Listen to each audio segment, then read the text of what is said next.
Hello everyone, मैं हूँ advocate Tulsiram Singh. आप देख रहे हैं मेरा यूट्यूब चैनल। तो कैसे हैं आप लोग? आशा करता हूँ अच्छे होंगे।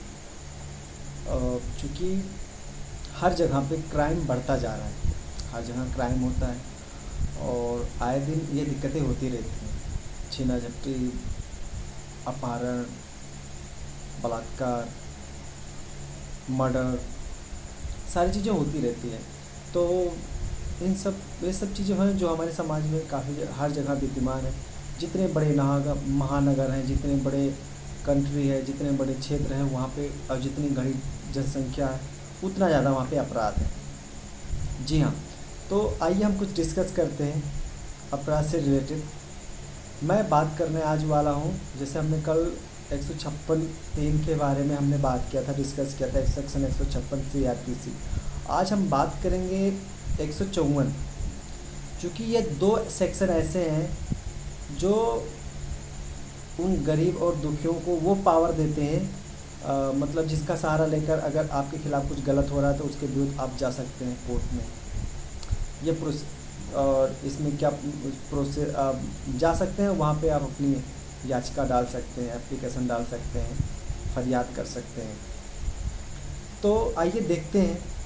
अब जब हम 154 की बात करते हैं तो सबसे पहले हमारे पास, हमारे दिमाग में जो भी लॉ से रिलेटेड है, या एडवोकेट्स हैं, लॉ स्टूडेंट हैं, या इंटर्नशिप कर रहे हैं, मैं उन सबको बताना चाहूँगा, जब भी हम 154 की बात करते हैं, अब हम बात करेंगे 154 है क्या, इसकी ज़रूरत कहाँ पड़ती है, और इसको कैसे यूज़ करते हैं, कहाँ पे मतलब कहाँ एप्लीकेबल होता है और कब इसकी ज़रूरत पड़ेगी।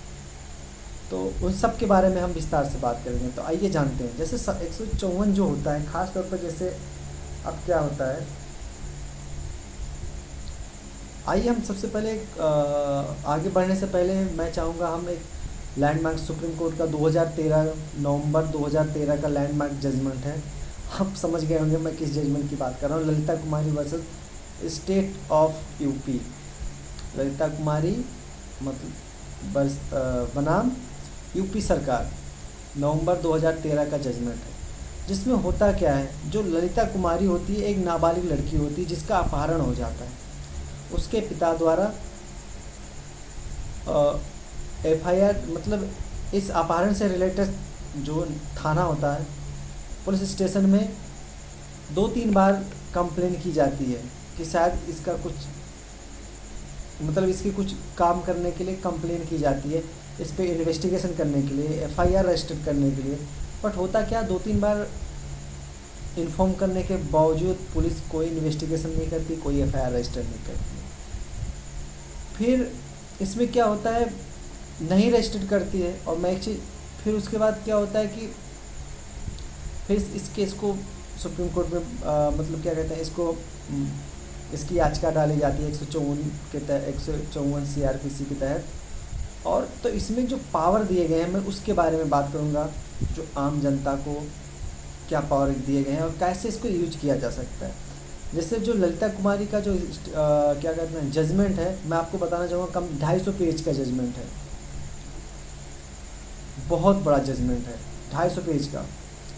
तो आप समझ गए होंगे। तो अब 250 पेज का तो नहीं बनाया जा सकता, क्योंकि वीडियो बहुत ज़्यादा बड़ी हो जाएगी और दर्शक का बीच में इंटरेस्ट जो होगा वो घट जाएगा। तो मैंने काफ़ी छोटा करके, काफ़ी शॉर्ट में करके मैं आप लोगों के समक्ष रख रहा हूँ। तो आइए देखते हैं। तो जैसे कि आप लोगों को बता चुका हूँ, इसमें जो माननीय न्यायालय महोदय के मतलब इन्होंने जो जजमेंट सुनाया था माननीय सुप्रीम कोर्ट महोदय ने, तो वहाँ पे जो बेंच थी, ठीक है, P सदाशिवम, BS चौहान, रंजना प्रकाश देसाई, राजन गोगोई, ऐसे बोबड़े, ये प्रमुख जजेस थे और इन्होंने इस फैसला सुनाया था। तो इन्होंने उसमें निर्देशित किया था कि देखिए, ऐसा है, अगर कोई पुलिस अधिकारी को अगर कोई ऐसी कॉन्जुगल ऑफेंस हो या कैसा भी हो, अगर उनको इन्फॉर्मेशन मिलती है कि अपराध हुआ है, तो उनको FIR रजिस्टर करना चाहिए और इन्वेस्टिगेशन भी करना चाहिए, क्योंकि ये बहुत ज़रूरी है इन्वेस्टिगेशन करना। और इन्वेस्टिगेशन करने के बाद में FIR रजिस्टर करेंगे, इन्वेस्टिगेशन करेंगे, ठीक है। तो ये सारी चीज़ें हैं, ये खास तौर पर पुलिस फोर्स को, जो हमारे पुलिस अधिकारी होते हैं, उनको इन्वेस्टिगेशन करने के लिए उनको एक डायरेक्शन देती है। आप जैसे अगर मस्टर्ड या मतलब 154 क्या कहते हैं, अगर वो ऑर्डर कर दिया इन्वेस्टिगेशन करने का मतलब, तो इसका मतलब ये हो गया कि सबसे पहले तो एफआईआर लिखेंगे। ऐसा नहीं कि जब वो एफआईआर लिखने के लिए कहेंगे तो उसके बाद ही लिखेंगे, ऐसा नहीं है। अगर इन्वेस्टिगेशन करने के लिए मजिस्ट्रेट निर्देशित करता है तो उसमें क्या करना होगा, क्या नाम है, उनको एफआईआर तो ज़रूरी होगा। पहले एफआईआर लिखेंगे, फिर इन्वेस्टिगेशन चालू करेंगे। अगर उनको लगता है इन्वेस्टिगेशन के बाद में कि वहाँ पे क्राइम नहीं हुआ है, तो वहाँ पे वो सेकेंड एफआईआर जिसे आप कह सकते हैं, या वी एफआईआर लिख सकते हैं। तो कहने का मतलब ये, उसमें क्या होता है, बच्ची किडनैप हो जाती है, कुछ करते नहीं है। तो ये कहानी है जो काफ़ी 250 पेजों में है, जैसे मैं आपको अभी थोड़ी देर पहले बता चुका हूँ। और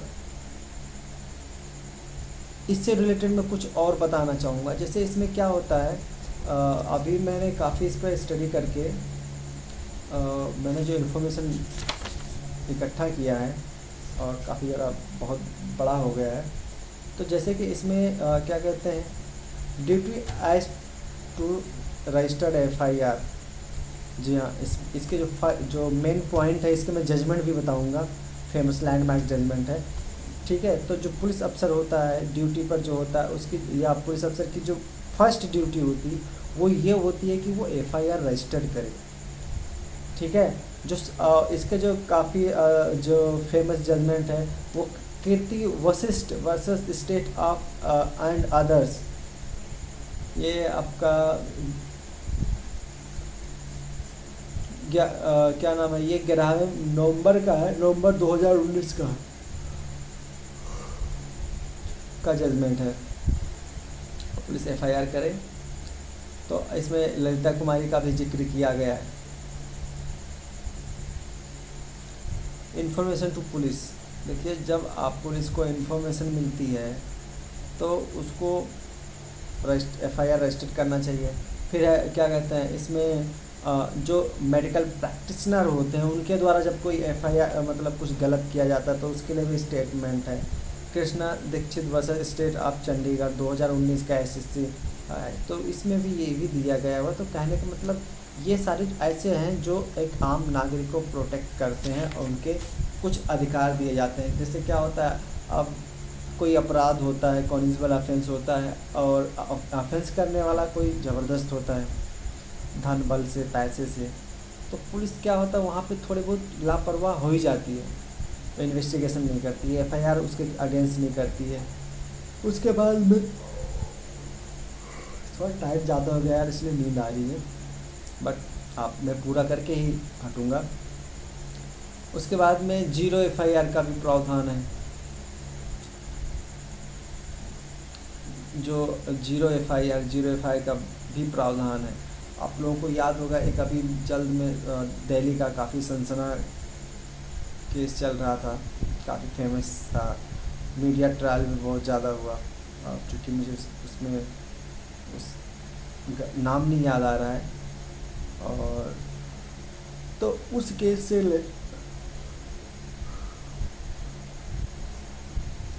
उस केस में क्या हुआ था, तो उसमें जो केस हुआ था दिल्ली में, जो दिक्कत आई थी, जो क्राइम हुआ था निर्भया केस, जिसका नाम काफ़ी ज़्यादा फेमस केस है। तो उसमें क्या होता है, निर्भया केस में जो उसमें होता क्या है, जो निर्भया केस होता है उसकी घटना घटने के बाद में माननीय सुप्रीम कोर्ट महोदय ने क्या कहा कि अब से मतलब कोई भी अगर कॉन्जुगल ऑफेंस होता है तो वहाँ पे 0 एफआईआर का प्रावधान किया गया है कि पुलिस कोई बहाना नहीं बना सकती और 0 एफआईआर, कम से कम एटलीस्ट 0 एफआईआर तो लिख सकती है। तो मैं आप लोगों को बताना चाहूँगा, अपने लास्ट वीडियो में 0 एफआईआर बता चुका हूँ, बट एक बार दोबारा रिपीट करना चाहूँगा 0 एफआईआर है क्या। जैसे मान लेता हूँ पंकज एक लड़का है, या प्रिया एक लड़की है, ठीक है, वो दिल्ली की रहने वाली है, मतलब दिल्ली को एक थाना बना देते हैं, जो दिल्ली में रहती है, जो कि दिल्ली में, ठीक है, दिल्ली को पुलिस स्टेशन है, थाना है, जहाँ की रहने वाली है, इस जुडिशरी एरिया में रहती है। और वो गलती से यूपी में जाती है, किसी कारण से जाती है, या गलती से जाती है या जानबूझ के जाती है, किसी काम से जाती है, और वो वहाँ पे क्या होता है, या फरीदाबाद जाती है, अब चूँकि या क्या नाम है, गाज़ियाबाद जाती है, नोएडा जाती है, अब नोएडा तो यूपी में आता है, और वहाँ जाकर कहती है कि उसके साथ क्या होता है, उसके साथ कोई कॉनिजबल ऑफेंस हो जाता है, सब कुछ के साथ कोई संगीन अपराध हो जाता है। अब जब जाती है नोएडा पुलिस के पास में एफआईआर लिखाने के लिए, तो वहाँ पे क्या पता चलता है कि अरे ये तो एरिया जो है वो दिल्ली क्या कहते हैं या दिल्ली में जाती है एफआईआर करवाने के लिए। तो कहते हैं अरे ये तो एरिया क्या कहते हैं हमारे अंडर में नहीं आता है, ये तो किसी और पुलिस स्टेशन के अंडर में आता है। तो उस जगह पे क्या होता है, जैसे यहाँ पे सबूत मिटाने का या सबूत से छेड़छाड़ करने का डर बना रहता है, या क्रिमिनल के भागने का डर होता है, या सबूत को मिटाने का डर होता है, तो अब खास तो और केस भी कॉनिजेबल होता है। तो उस समय पे क्या हमारा मतलब माननीय सुप्रीम कोर्ट का निर्देश है कि वहाँ पे मतलब उस पुलिस स्टेशन का फ़र्ज़ होता है, ड्यूटी होता है कि वो वहाँ पे क्या करे, 0 एफआईआर रजिस्टर करे, जरूरत पड़ने पर इन्वेस्टिगेशन भी करे, और उसके बाद में संबंधित थाने में वो केस को ट्रांसफ़र कर दिया जाए।